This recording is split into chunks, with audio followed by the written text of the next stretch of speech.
Hello students, welcome to e-classes of PNMSG High School.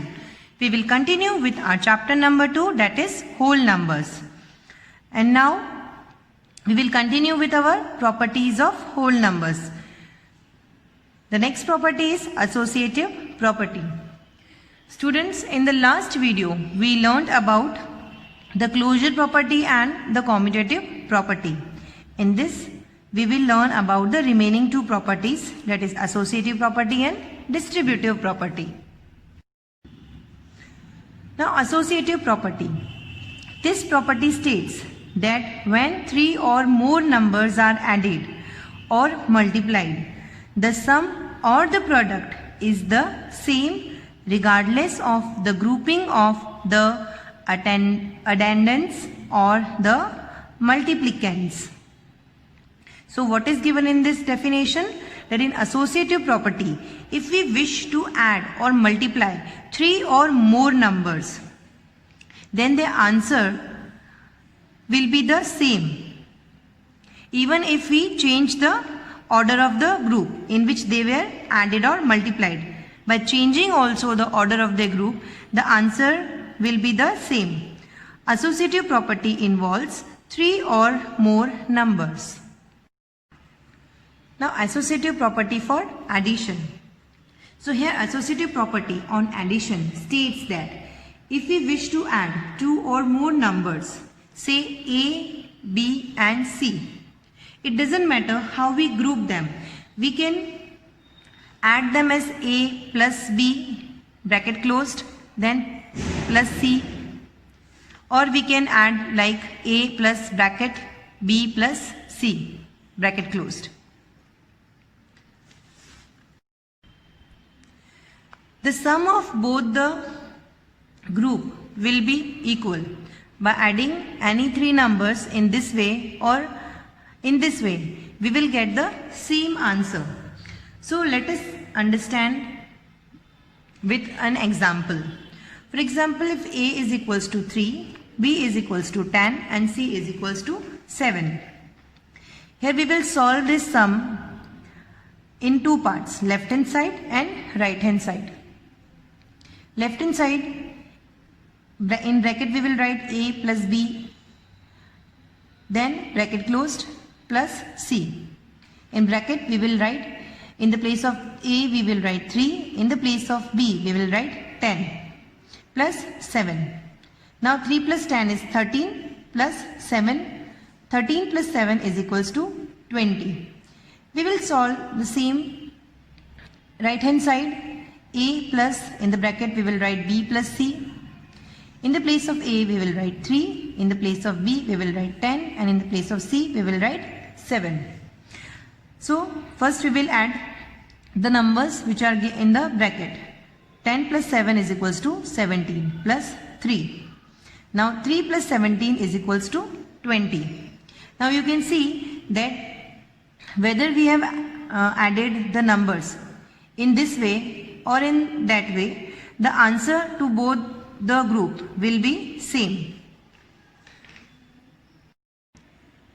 So we can say that if we change the group, we get the same answer. So associative property is a closed operation for addition, and we can conclude that associative property works on addition. Now we move to associative property for subtraction. Let me explain you this concept with the help of an example. Here A is equals to 7, B is equals to 4 and C is equals to 3. Here also we will solve the sum in two parts, left hand side and right hand side. First come to left hand side. Here we will write 7 minus, in the bracket we will write 4 minus 3. First, as I have explained you, we will solve the numbers which are given in the bracket. So 4 minus 3 comes to 1. Now 7 minus 1 is equals to 6. Now let's come to right hand side. Here we will write 7 minus 4 in the bracket, then minus 3. First we will solve this. So 7 minus 4 is equals to 3. 3 minus 3 is equals to 0. So both the values are not equal. Therefore, we can say that A minus in the bracket B minus C bracket close is not equals to in the bracket A minus B minus C. So here we can say that associative property is not closed for subtraction. So associative property will not work on subtraction. Now let's move to associative property for multiplication. So the associative property for multiplication states that if we wish to multiply two or more numbers, then it doesn't matter how we group them. The product of both the groups comes to same. For example, A is equals to 3, B is equals to 10 and C is equals to 7. Here also we will solve the sum according to left hand side and right hand side method. First we come to left hand side. If we multiply 3 and 10 and then we multiply its product to 7. So first we will multiply 3 and 10, we get 30, and by multiplying 7 to 30 we get 210. Then move towards right hand side. If we first multiply 10 and 7, by multiplying 10 by 7 we get 70. And we multiply 70 by 3, the answer comes to 210. So we can say that in both the group the answers are same. So we can say that associative property works on multiplication. We can state that by saying that A multiplied by B, then multiplied by C is equals to A multiplied by bracket B multiplied by C. Now associative property for division. Let me explain you this concept by giving an example. If A is equals to 24, B is equals to 12 and C is equals to 6. The left hand side. First we will write in the bracket 24 divided by 12. Then divide by 6. First we will calculate how much we get by dividing 24 and 12. We get 2 by dividing 24 and 12. Then divide this 2 by 6. By dividing 2 by 6 we get the answer 1 by 3. Move towards the right hand side. 24 divided by, in the bracket we will write 12 divided by 6. First we will solve this bracket. By dividing 12 and 6 we get the answer 2. And now divide 24 by 2. By dividing these two numbers we get the answer 12. So you can see that both these answers are not same. So we can state that in the bracket A divided by B, then divided by C is not equals to A divided by, in the bracket B divided by C. We can conclude that associative property for division also does not work. So at the end we can conclude that associative property for whole numbers works for addition and multiplication but does not work for subtraction and division. Now next is distributive property. If A, B and C are three whole numbers, the distributive property of multiplication over addition is A will be multiplied by sum of B plus C is equals to A multiplied by B plus A multiplied by C. Similarly, the distributive property of multiplication over subtraction is A multiplied by difference of B and C is equals to A multiplied by B minus A multiplied by C. So student, in the distributive property, now we will discuss about the law of multiplication over addition. The distributive property state that if we multiply a number by the sum of a number is same as if we multiply each number in the sum individually and then adding them up. Now let me explain you this with an example. Now if we take A as 3, Y as 2 and C as 4. Now according to distributive property, if a number is multiplied by the sum of two numbers. So here A is multiplied by B plus C. In the place of A we will write 3, in the place of B we will write 2, and in the place of C we will write 4. First we have to add the numbers in the bracket. So first we will add 4 and 2. By adding 4 and 2 we get 6. And then we will multiply this 6 by 3. By multiplying 3 and 6 we get 18. Now let us multiply the sum individually. First we will multiply A into B, then we will multiply A into C, then we will add both the answers. In the place of A we will write 3, and in the place of B we will write 2. And here also in the place of A we will write 3, in the place of C we will write 4.